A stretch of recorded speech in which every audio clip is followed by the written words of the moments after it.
பிரதமர் ஒரு சட்டம் போட்டிருக்காரு, நாடாளுமன்றத்திலே ஒப்புதல் வாங்கியாச்சாங்க. இனிமே ஒரு குடும்பத்துக்கு ஒரு குடம் தண்ணி மட்டும்தான். அந்த தண்ணியை தான் தண்ணியை சிக்கனமாக பயன்படுத்துறவங்க அதை எந்தெந்த வழியில் சிக்கனமாக பயன்படுத்துறதுன்னு சொல்லி அது செஞ்சு காமிக்கிறது மட்டும் வருஷத்துக்கு 2 குடம் தண்ணி எக்ஸ்ட்ரா தராங்க. ஒரு டீ சொல்லுங்க.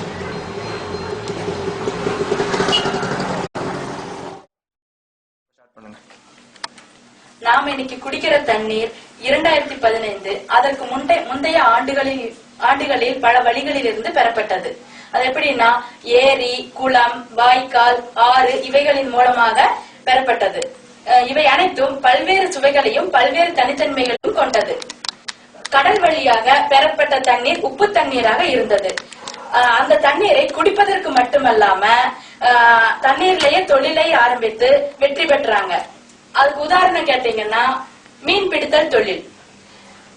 மீன் பிடித்தல் தொழிலை செய்யும் மக்களையும் அந்த பகுதியையும் நெய்தல்னு பெயர் வச்சிருந்தாங்க. உப்பில்லா பண்டம் குப்பையில தானா? இந்த உப்பை எங்கிருந்து உருவாக்கினாங்கன்னா கடல்ல இருந்துதான். புரியுதா? திரைக்கடல் ஓடி திரவியத்தை மட்டும் தேடாம பல நாடுகளை ஜெயிச்சும் தங்களோட அறிவையும் திறமையையும் நிரூபிச்சாங்க நம் முன்னோர்கள். புரிஞ்சுதா? Good morning. குட் மார்னிங் அவர்களே. நம்ம இப்ப விவாதிக்க வர விஷயம் நம்ம எல்லாத்துக்குமே தெரிஞ்ச விஷயம் தான். நம்ம கிட்ட இன்னைக்கு போதுமான தண்ணீர் இல்ல. அதனால பாத்தீங்க அப்படின்னா பல பிரச்சனைகளை சமாளிச்சுட்டு இருக்கோம். புதுசா ஒரு பிரச்சனை சில வருஷமா இப்ப தலை தூக்கி இருக்கு. நம்ம அன்றாட தேவைக்கு தண்ணீர் பத்துறது இல்லை. அது மட்டும் இல்லாம ஒரு விதமான புது நோய் மனிதர்களை தாக்கிட்டு இருக்கு. இதன் விளைவு ரொம்ப கொடுமையானது. அதுக்கு நம்ம வச்சிருக்கிற பேரு நீர் நோய். Excuse me.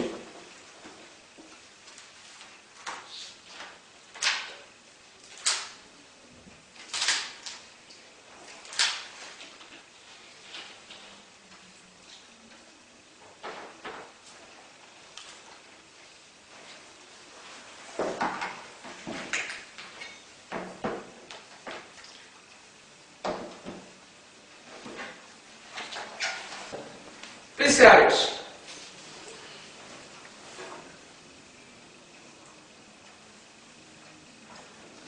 நம்மளோட தண்ணீர் பிரச்சனை அப்புறம் நோயை கட்டுப்படுத்துவதற்கு ஒரு புதிய திட்டத்தை சிவசங்கரன் கம்பெனி அறிமுகப்படுத்தி இருக்காங்க. அதை பற்றி சிவசங்கரன் கம்பெனி மேலாளர் திரு மணிகண்ட சங்கரன் அவங்க சொல்லுவாங்க. Thank you, sir. Good morning, friends.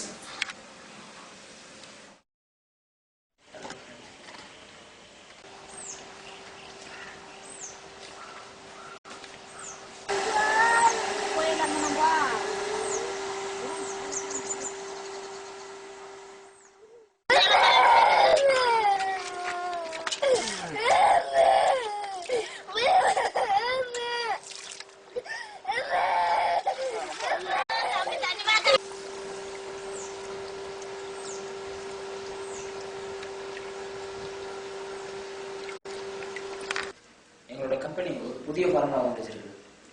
இப்போ நீரோட மூலக்கூறு வாய்ப்பாடு H2O. அதே மாதிரி காத்துல இருக்கிற ஒவ்வொரு வாயுக்களுக்கும் ஒரு மூலக்கூறு. இந்த வாயுக்களோட மூலக்கூறு இருந்து நமக்கு தேவையான H2O ஃபார்மேட்டுக்கு ஒரு ஏற்ற மாதிரி ஒரு வாயுவிலிருந்து ஹைட்ரஜனையும் ஆக்சிஜனையும் பிரிச்சு அல்லது ரெண்டு வாயுக்கள் தேவையான வாயுக்களை ஒன்று சேர்த்தி நம்ம H2O ஃபார்மேட்டுக்கு மாற்றிடலாம். இதுதான் எங்களுடைய திட்டம். இதனால நமக்கு தண்ணியும் கிடைக்கும், மிச்சமாகிற காத்து நீராவியாகிற காத்து நம்ம சுவாசிக்கிறதுக்கு கரெக்டா இருக்கும்.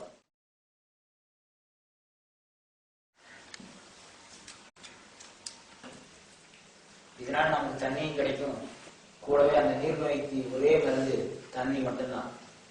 2 பிரச்சனையும் போக மாட்டேங்குது. மிஸ்டர் மணிகண்ட சங்கரன் திட்டம் ரொம்ப அற்புதம். ஆனா இயற்கை கெடுக்கிறதுக்கு இதோட ஆழமான திட்டம் எதுவும் இருக்க முடியாது. நிலக்கோளம், நீர்க்குளம், வாயுக்குளம் இந்த 3 சேர்ந்ததுதான் உயிர்கோளம். நீர் வேணும்னா மரம் வேணும், மரம் வேணும்னா நிலம் வேணும். மொத்த நிலத்தையும் நம்ம கூறு போட்டுட்டோம். இயற்கையா இருந்த நிலத்தடி நீர், ஆத்து தண்ணி, குளம், ஏரி மொத்தத்தையும் குளிர்வானமா பிடிச்சாச்சு. மீதம் இருந்ததுல பல தொழிற்சாலையோட கழிவுகளை கொட்டி நல்ல தண்ணி ரசாயன தண்ணியா மாத்திட்டோம். இந்த மாதிரி தண்ணி நம்ம குடிச்சதுனாலையும் கடைசியில அதுவும் இல்லாதனாலையும் தான் இந்த நீர் நோய் உருவாச்சு. இப்ப ரொம்பவே பரவி இருக்கு. கொடுமை முட்டாள் கூட செய்ய மாட்டான். ஒரு மூலக்கூறுல இருந்து மற்றொரு மூலக்கூறுக்கு மாத்தினா என்ன ஆகுன்னு நான் சொல்லி தெரிய வேண்டியதில்லை. அதனால பல நல்லது இருந்தாலும் அதோட கெட்டதுதான் அதிகமாவே இருக்கும். உதாரணம் நிறைய இருக்கு. இதனால தண்ணி பிரச்சனையும் தீராது. அதுக்கு பதிலா ஒட்டு மொத்தமா நாம சாக வேண்டியதுதான். நாம செத்தாலும் பரவாயில்ல, இந்த பூமியை மொத்தமா சேர்த்தி அழிச்சிருவோம். காத்துல நமக்கு ஆபத்து தர்ற வாய்க்கள் நிறைய இருக்கு. அதுல இருந்து வர்ற தண்ணி எவ்வளவு ஆபத்து இருக்கும் நீங்களே நினைச்சு பாருங்க. அப்ப இந்த திட்டத்தை மூட சொல்றீங்களா? யாருக்கு தீங்கு விளைவிக்க நல்ல காத்துல தான் தண்ணி எடுக்கிறோம். இதே மாதிரிதான் பல வருஷத்துக்கு முன்னாடி அணுக்கருவை பிரிக்கிறதுனாலையும் சேர்க்கறதுனாலையும் ஒரு மாபெரும் சக்தியை உருவாக்கலாம்னு சொன்னீங்க. என்னைக்குமே தீராத அளவு கரண்ட் எடுக்கலாம், அது மனித குலத்தையும் முன்னேற்ற பாதைக்கு அழைத்து செல்லுன்னு சொன்னீங்க. ஆனா நடந்தது என்ன? உலக நாடுகளோட சண்டைக்கும் ஒரு நாடு இன்னொரு நாட்டு ஆக்கிரமிக்கிறதுக்கும் தான் பயன்பட்டு இருக்கு. அதோட கழிவுலாம் என்ன ஆச்சு? நாம என்ன பண்ணோம்? மொத்தமா மறந்துருச்சா? நாம யோசிக்கிற விஷயம் நல்லதுதான், அதை செயல்படுத்துறதும் நல்லதுதான். ஆனா அதை ஆக்க சக்திக்கு பயன்படுத்தாம அழிவு சக்திக்கு தான் பயன்படுத்திட்டு இருக்கோம். அதே மாதிரிதான் காத்துல இருந்து தண்ணி பிரிச்சு எடுக்கிற திட்டம் நல்லதா இருந்தாலும் அதோட பின்விளைவுகள் ரொம்ப மோசமா இருக்கும். அப்ப எங்க திட்டம் நல்லதுங்கிறீங்களா இல்ல கெட்டதுங்கிறீங்களா? எல்லா நல்ல விஷயத்திலயும் ஒரு கெட்டது இருக்கும், எல்லா கெட்ட விஷயத்திலயும் ஒரு நல்லது இருக்கும். ஆனா இந்த திட்டமே நான் வேணாம்னு தான் சொல்றேன். அது நீங்க ஒரு வழி சொல்லுங்கள. தண்ணி அதிகமாக்குறதுன்ற 3 ஐடியா இருக்கு. It's world but cold. First idea, நாம கட்டடம் கட்டாம இருக்கிற காலி இடங்கள்ல மரங்களை நட்டு வைக்கணும். கொஞ்சமா தண்ணி ஆனா அதிகமா வளர்ற மரங்களை நம்ம நட்டு வைக்கணும். எந்த மரத்தையும் எந்த காட்டையும் அழிச்சு நம்ம கட்டடம் கட்டக்கூடாது. செகண்ட் ஐடியா, மழைநீர் சேகரிப்பு. இதை நம்ம கடமைக்குன்னு செய்யாம நம்ம கடமையே செய்யணும். 3வது ஐடியா, பட் முக்கியமான ஐடியா, தண்ணி சீக்கிரமா பயன்படுத்தணும், அதே சமயம் கரெக்டான அளவுல பயன்படுத்தணும். இத செய்யறதுக்கு நமக்கு பொறுமை வேணும். பொறுமை இருந்தா இமயத்தையும் செய்யலாம். காய்ச்சல் வந்தா மருந்து மாத்திரை சாப்பிட்டு உடனே சரி செய்வது மணிகண்டன் சாரோட திட்டம். காய்ச்சல் வந்து மூலிகை கஷாயம் குடிச்சு 10 நாள் கழிஞ்சு சரி செய்யறது கௌதமோட திட்டம். அடுத்த தடவை காய்ச்சலும் அதோட தொடர்புடைய எந்த நோயும் வரக்கூடாதுன்னு நான் சொல்றேன். இன்னைக்கு காய்ச்சல் சரியாயிடும், நாளைக்கு அந்த மருந்துனால வேற ஒரு நோய், அத சரியாக்கிறதுக்கு வேற ஒரு மருந்து, அந்த மருந்துல இருந்து வேற ஒரு நோய். நோயும் தீராது, மருந்தும் தீராது. அதுதான் அவரோட திட்டம். சொல்றதை கடைபிடிச்சா தப்பிப்போம். 100ல் ஒருத்தர் தான், மீதி 99 பேர் சாக வேண்டியதுதான். இப்ப இருக்கிற நிலைமையை சமாளிக்கிறதுக்கு பதில். நான் ஒரு ஆர்கியாலஜிஸ்ட். என்னோட ரிசர்ச் படி ஒரு வற்றாத நதி நம்ம பூமியில இன்னும் இருக்கு. இன்னும் ஒரு 2 மாசத்துல நான் கண்டுபிடிச்சிருவேன். அதை மட்டும் நான் கண்டுபிடிச்சிட்டேன்னா 100 வருஷத்துக்கு அதை நான் உபயோகிக்க முடியும். தண்ணி பிரச்சனையே வராது. கூடவே நான் சொன்ன அந்த 3 ஐடியாவை நம்ம செஞ்சோம்னா பழைய பூமி சொர்க்க பூமியா மாறிடும். இவரே இருக்குதா இல்லையான்னு தெரியாம கொஞ்ச நாள்ல கண்டுபிடிச்சுன்னு சொல்றாரு. எதை கண்டுபிடிப்பாரு? நேரையா இருந்தா சரி, இல்லைன்னா எவ்வளவு பணம் செலவாகும், எவ்வளவு நேரம் செலவாகும், எத்தனை பேர் நோயால பாதிக்கப்பட்டிருக்காங்க, இன்னும் எத்தனை நோயோ, இன்னும் எத்தனை உயிர் போகுமோ, அது மாதிரி வத்தாத நதி ஒண்ணு இருக்குன்னு அவரால் உறுதி சொல்ல முடியுமா? உறுதியா சொல்ல முடியலனாலும் இருக்குதுன்னு நம்புவோம். நம்ம நம்புறதே பாதி வெற்றி தருவேன். நமக்கு எதிர்காலம் முக்கியம், அதுக்காக நிகழ்காலத்தை அளக்க முடியாது. நிகழ்கால மக்களுக்கும் எதிர்கால மக்களையும் கருத்துல வச்சு சிவசங்கரன் கம்பெனி திட்டத்துக்கு அனுமதி அளிப்பதா வேணாம்னு உறுதியா சொல்லுங்க மிஸ்டர் கௌதம். அவர் கௌதம் சொன்னது, இங்குள்ளவர்களால் இயக்கப்பட்டாலும் அந்த நதி இருப்பது உறுதி செய்யப்பட்டு கண்டுபிடிக்கப்பட்டா அந்த திட்டம் நிறைவேற்றப்படாது. ஆனால் இப்ப இருக்கிற சூழ்நிலையில எந்த பொருளும் வழங்கப்பட மாட்டாது. இன்னும் 14 நாட்களுக்குள் அந்த நதியை கண்டுபிடிக்க வேண்டும். இல்லை என்றால் காற்றில் இருந்து தண்ணீரை பிரித்தெடுக்கும் திட்டத்துக்கு அனுமதி வழங்கப்படும். தேங்க்யூ.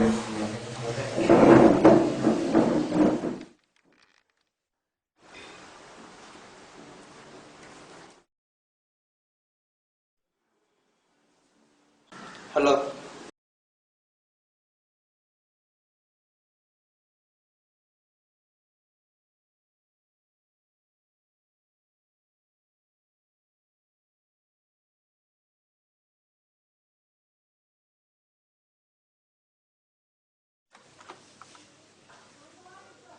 இங்க யாருன்னு தெரியுதா?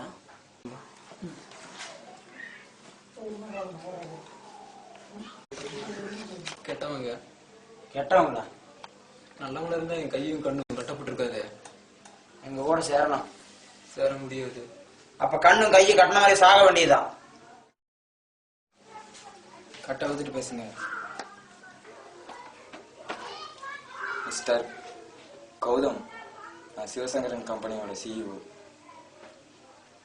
My name Sankara Narayanan. உங்க ரிசர்ச் படி உண்மையிலேயே ஒரு வற்றாத நதி இருக்கு. அதை கண்டுபிடிக்க அதிகமான நேரமும் பணமும் எங்களோட சேர்ந்துருங்க. நாம சேர்ந்து கண்டுபிடிச்சு தனி மக்களுக்கு கொடுப்போம். உங்களுக்காக அந்த காத்துல இருந்து தண்ணியை பிரிச்சு எடுக்கிறதுக்கு கைவிட்டுறேன். கார்பரேட்டுக்கு தண்ணியை கொடுக்கலாம்னு சொல்றீங்களா? கார்பரேட்டே நாம தான், வலிமையான கார்பரேட். நீங்க எங்க கூட சேரலைன்னா நீங்க சாவீங்க. உங்க ரிசர்ச்சை வேற ஒருத்தர் வச்சு பண்ண வைப்போம். ஆப்ஷன் ஏ எங்க கூட சேரீங்களா? ஆப்ஷன் பி எங்க கூட சேரலையா? ஆப்ஷன் சி, இங்கிருந்து தப்பிக்கிறேன், தண்ணியை கண்டுபிடிக்கிறேன், மக்கள் அதை உபயோகப்படுத்துறாங்க, உங்க திட்டத்தையும் நான் முறியடிக்கிறேன்.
நமக்கு தாண்டா புதுவை படைச்சாங்க. உங்க செயலாபத்துக்கு கூறு விட்டீங்களா? நீங்க இருக்கிற அது நடக்காதுடா.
கௌதம்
சொன்ன மாதிரியே தண்ணியை கண்டுபிடிச்சு மக்களும் அதை பொதுவா பயன்படுத்த ஆரம்பிச்சிட்டாங்க.